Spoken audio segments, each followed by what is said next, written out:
Hey fans, fighters, subscribers and YouTubers, and welcome to the most spectacular fighting show on YouTube, Fighters That Will Always Be Remembered.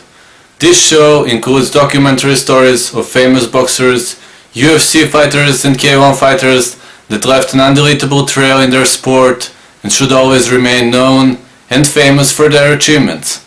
Please follow episodes, send your propositions to my Facebook, and make sure that your fighter gets the next story. Hello and welcome UFC fans. This is one more wonderful episode of Fighters That Will Always Be Remembered. Talking today about Alistair Overeem, maybe one of the best Dutch MMA fighters of all time, both successful in kickboxing and boxing. Well, let us talk something about Alistair Overeem. Alistair was born on May 7, 1980. He was born in Hounslow, England.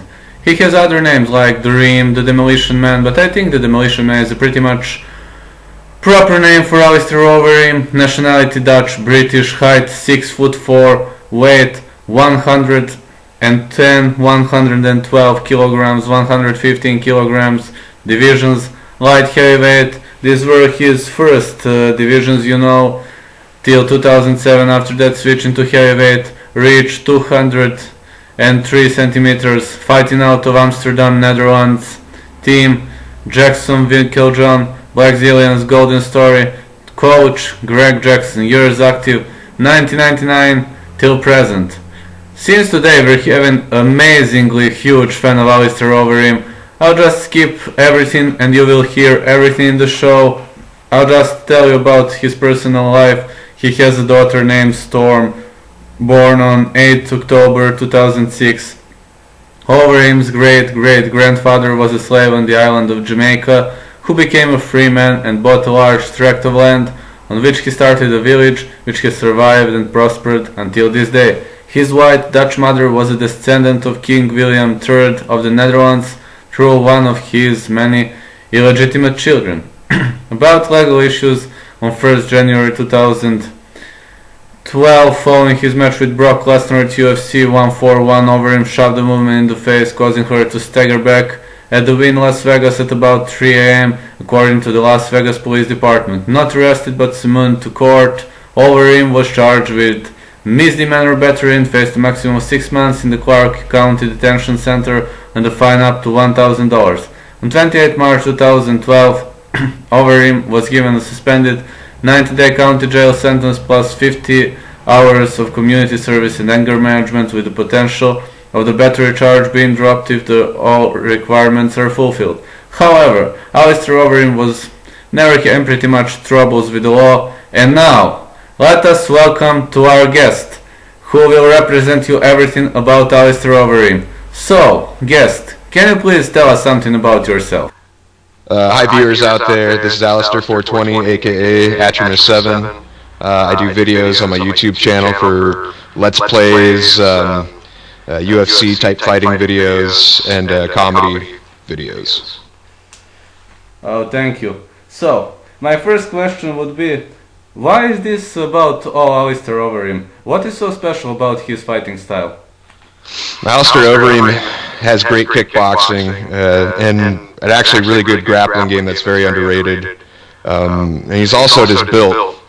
If you've watched a few of his fights back when he was in K1 and when he was the Dream Champion, Strikeforce Champion, he was just a scary looking individual who could, kick you in the head, which a lot of guys who are built like that, it's really hard for them to be able to move like he can. And I think that's what makes him so special, is his ability to not only be able to submit you at any time, but also be able to knock you out. Oh, thanks a lot. So, the next question would be, first time. When was your first time seeing Alistair Overeem fighting? Why got you so much interested for himself? Alistair Overeem, I didn't know who he was when I first saw him fight. He fought another unknown guy named, to me, his name was Bazit Atiev.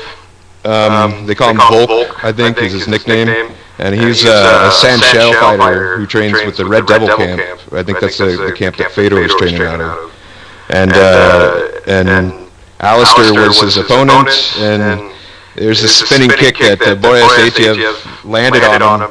It looked like it knocked him clean, and Alistair Overeem ended up getting up and out-grappling this guy, and then landing a devastating knee to the body that knocked this guy clear out of the ring.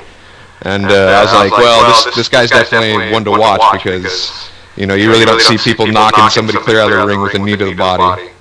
And after that, he kept doing the same thing with those knees. So you want to say you were fascinated with his knees? His counter grappling with his knees, he doesn't really throw necessary traditional Muay Thai knees. He likes to use like a wrestling clinch with his knees.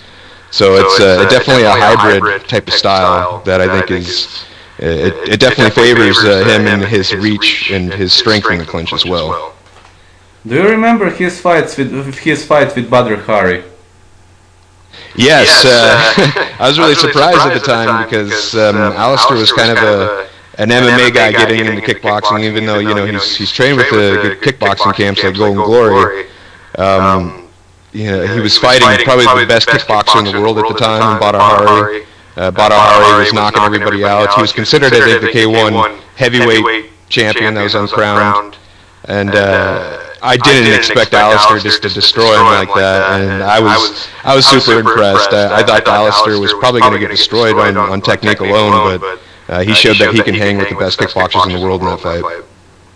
Oh, thank you. So, I got one more question from kickboxing. You remember his fights versus Gokhan Saki, Peter Arts, especially with Javad Poturek? Javad Poturek is from Bosnia and Herzegovina. This is a country which is borderline to my country. So, do you remember the knee that crushed Javad Poturek? Do you remember that knee?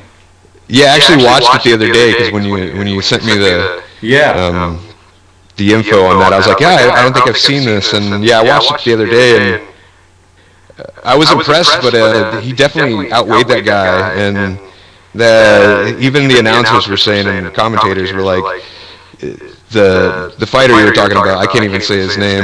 Javad Poturek.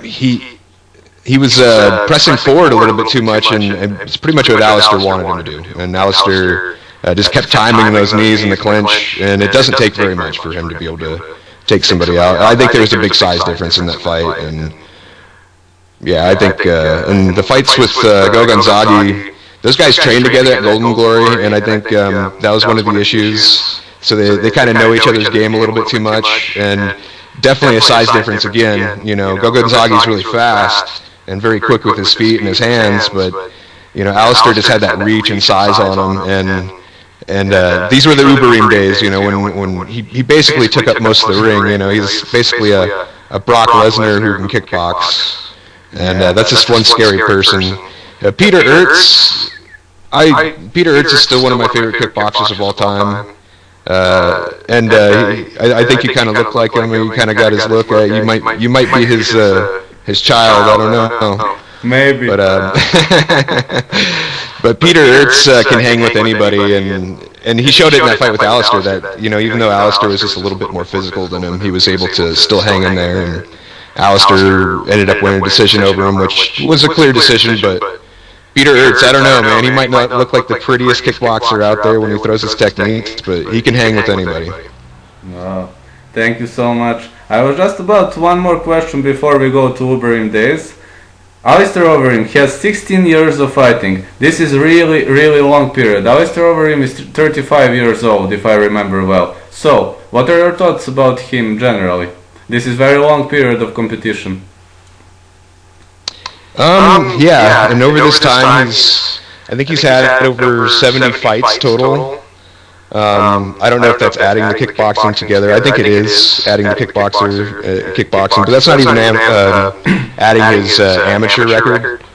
So he's been in the sport a long time, and his brother, I think, kind of pushed him into getting into the sport from some of the articles that I've read about him. I think he's had a great career. At one point, he was a champion of every organization other than UFC. Except for Pride, he never won a belt there, but he won some pretty big matches over there. I think he struggled with growing into his body early in the stages, so that's where we saw a lot of his losses.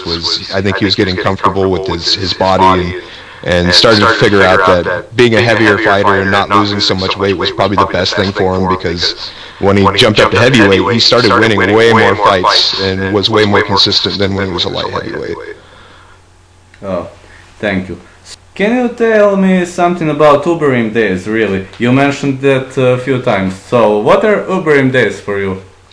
The Ubereem days, as I like to say, it was the time during when he ran through K1 World, won the World Grand Prix, which nobody expected in the K1 World. Nobody thought that was going to happen.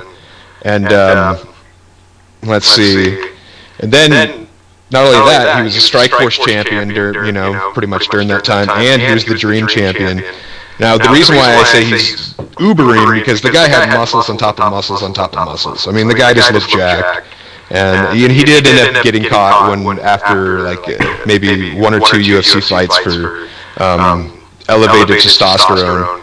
So he did get in some trouble, and we notice now that his body is not as big as he used to be. So there's definitely some speculation and some proof behind maybe he was using and maybe he was using for a while, because he did kind of go from a light heavyweight in the Pride days and jumped up to heavyweight really quick. But then again, it could be because of he's a growing man. He's still pretty young when he's fighting in Pride. So there's a lot of speculation behind that. But Ubereem is the one where he was the champion of every organization other than UFC. Those are the Ubereem days. And if you go back and you watch those fights in K1 and Strikeforce and in Dream, you just see this destructive monster in the ring who can just grab you, knee you, can stuff any takedown, can choke you out with a guillotine. So it doesn't matter where you fight him; he can beat you anywhere. And those are the Ubereem days, and that's what I refer to it as. Thank you. So next question. You said Alistair Overeem is a great kickboxer. I agree with you too. This is the reason why I like him. But he has, I was looking yesterday, he has 17 submission victories. What are your comments? Yeah, he has 19 knockouts and 17 submission victories. Yes. I think this is excellent. One of my favorite commentators, older fighters who should be definitely well known, Boss Rutan, and Boss Rutan got to train with Alistair. I guess he kind of saw Alistair as his protege at one point, and he was saying, well, anyway, Boss Rutan, he said that the mark of a really great fighter is a fighter who finishes fights in both fashions, not only just knocking people out because he's got great kickboxing, but submitting them as well. And I think it is the mark of a great fighter. I don't think many fighters in the heavyweight category can say they have 19 knockouts and 17 submission victories. That's pretty insane. Oh, thank you. So, Pride 2003, loss versus Chuck Liddell. I think Alistair had a bad day. I think Alistair was a better fighter than Chuck Liddell. And you? I think that was a fight where I became probably a big fan of Alistair. Because a few fights before that, we really didn't know who he was. We saw him with that knockout victory, knocking Bezzy Atiev straight out of the ring with that knee. But I thought Chuck Liddell was going to come in, kick his butt, because Chuck Liddell was the big thing in the UFC. He was the most dangerous guy, big power puncher. And Overeem early on was just all over him. There was nothing Chuck Liddell could do. Chuck Liddell looked scared. He looked like he didn't want to be in there. And Alistair just took that one split second to start taunting, shaking his head around like this. And Chuck just put his head down, threw the hardest right hand he could, hoping that he would land, and it did. And after that, if Chuck lands on you, he knows how to finish people. Might not be the prettiest fighter with technique, but man, he could finish fights. Yeah. So, guillotine, Pride 2005, Vitor Belfort. Vitor Belfort was winning this fight, but Alistair surprised him. What are your thoughts? I think Alistair's guillotine is awesome. He has 9 wins by guillotine choke. He's very surprising. He has back then, especially at that weight class, he had very skinny forearms. And he was able to get those chokes very easy. I'm surprised we haven't really seen it now that he's a heavyweight, but we have seen his grappling game, especially in the Frank Mir fight and the Brock Lesnar fight, where he was able to stuff all those takedowns. Yeah. About two Pride losses, you know that he lost twice versus Antonio Rogerio Nogueira and Mauricio Shogun Rua. So, should he change something in those fights he did versus them? I mean, they are both Brazilians. Does it have something with that? Or especially versus Rua? I mean, Rua was not the opponent he could lose so easily. Early in his career, when he was fighting at light heavyweight, I think he dropped a lot of weight. I think he was probably weighing in around, that 230, 225 range, and then dropping all the way to like a 205 or 198. And you could tell, especially in the first Antonio Rodrigo Nogueira, I think that's Little Nog, right? Yes. He was so gassed early on. I didn't expect Little Nog to just outbox him like that. It was kind of weird. And the Shogun fight, it just, I don't know, it just looked like he shouldn't have been fighting in those weight class. He looked way too drained to be fighting those guys. And I don't think it has anything to do with technique. Initially, I think Alistair Overeem is just as technical as any of those two. And at this point in his career, he's definitely better than those two, I think. But I think it was just the wrong weight class for him early on, and he was a smaller heavyweight, so he needed to try to make that weight, which really drained him in those fights. So, do you agree with his switch to heavyweight, or you disagree? I totally agree, and I think the statistics speak for themselves, that he has way more wins, he's won way more championships, and he just looks better at heavyweight. I mean, he looks scary, straight up. Ubereem days, I don't know who would want to get in the ring with that guy. And I'm pretty sure, even though I'm a big Fedor fan, that Fedor and his camp did everything they could to not fight him in Strikeforce. Probably. So, do you remember your 2008 and two Americanas versus Mark Hunt and Gary Goodrich? These were pretty attractive submissions, right? You remember those submissions? I do remember them. But these matches, these are those kind of pride matches that are more spectacle than sport. I love Gary Goodrich. Gary Goodrich is, classic UFC guy. He's got some crazy knockouts, some crazy fights in general. But he was never the most technical guy, and he was the type of guy who just fought anybody at any time. Didn't really do camps as hard as he probably should, and still to this day, the guy's got brain damage, severe brain damage. But he would still take a fight to this day if they would offer him $30,000, from what I read. So that one's not that impressive. The Mark Hunt fight is impressive for the fact that it was Mark Hunt, but Mark Hunt didn't have a ground game at that time, so I think these were two easy wins for Alistair to just show that he does have that grappling game. He does have that threat. He's not a one-trick pony on the ground where he just can choke you with a guillotine. He can tap you out with an armbar too. So, what is the best submission, according to your opinion, that Alistair Overeem has ever done? The best submission? It's the guillotine by far. I mean, he has 9 wins by it. Like I said, statistics, they speak for themselves. And his guillotine is just devastating, and I think it's because of his forearms. He just knows where his forearms are and everything else. Oh, dearest KO or TKO? I mean, the best TKO or the best KO he has ever made? I think it might be the Brock Lesnar fight. Just because it was such a big fight, it was so hyped.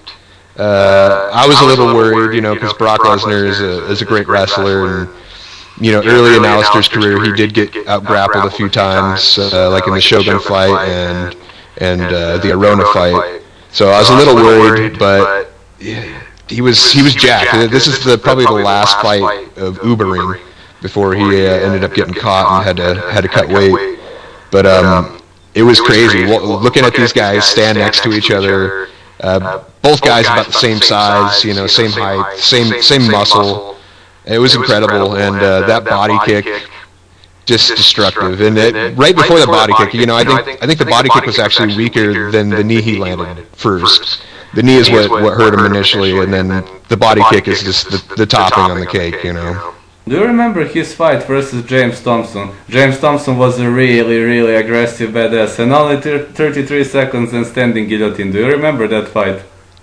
I do remember that fight, and I remember Josh Thompson, and I hope to see him fight in Bellator.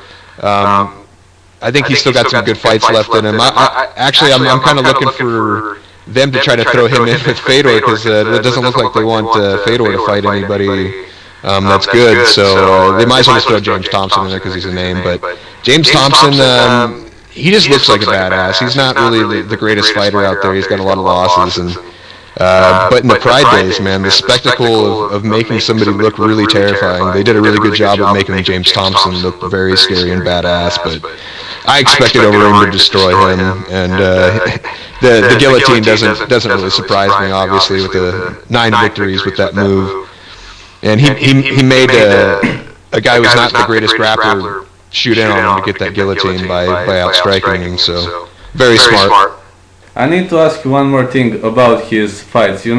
Fight versus Frank Mir. This is the fight when Alistair surprised me the most of all fights. I wasn't expecting him to survive Mir's ground game. So, what are your thoughts of this fight? Yeah, it's like I was saying about Boss Rutten talking about that dual threat and what makes a great fighter. And I think this fight really proved that Alistair is not just a kickboxer. That his ground game is as good as any heavyweight out there, and nobody really wants to be in Frank Mir's guard. Let's just face it. And he actually took Frank Mir down. He engaged that takedown, and he stayed in that guard. And Frank Mir couldn't really do anything to him in that whole fight. And even though I think Alistair played a really, let's say, a cautious type of fight.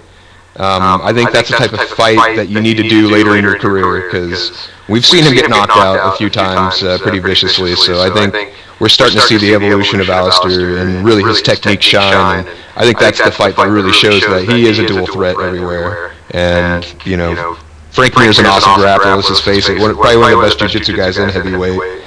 But Alistair made him look like he didn't know how to grapple, and that is very surprising. Do you remember fight versus Ben Rothwell? To be honest, I really hate Ben Rothwell, but unfortunately he won Alistair. I was just pretty much sad when this fight ended. I was very upset too, because Rothwell really doesn't even, if you match him up on paper, it's not a good fight for Rothwell, but I hate to say when people get lucky, but it's kind of one of those issues, because Rothwell was getting his ass kicked, and Rothwell even was complaining after the fight, oh, he hit me with an oblique kick. That kick should be against the rules, and it's like, well, why? It's against the rules to kick you in the leg, but it's not against the rules for you to knock my head off. Like, come on. So I was a little irritated. I think Alistair just got caught, and it happens to any fighter out there, especially in this heavyweight division. I mean, these guys, if we let them fight at the weight class they usually walk around in, I mean, most of these guys would be 300 pounds fighting each other. So just one crack, one light tap from a guy who weighs that size and knows how to fight, anybody can get knocked out. So I was disappointed, but that's just the way it goes. That's just the way she goes sometimes, and we got to take with the losses. And I think if they fought, 10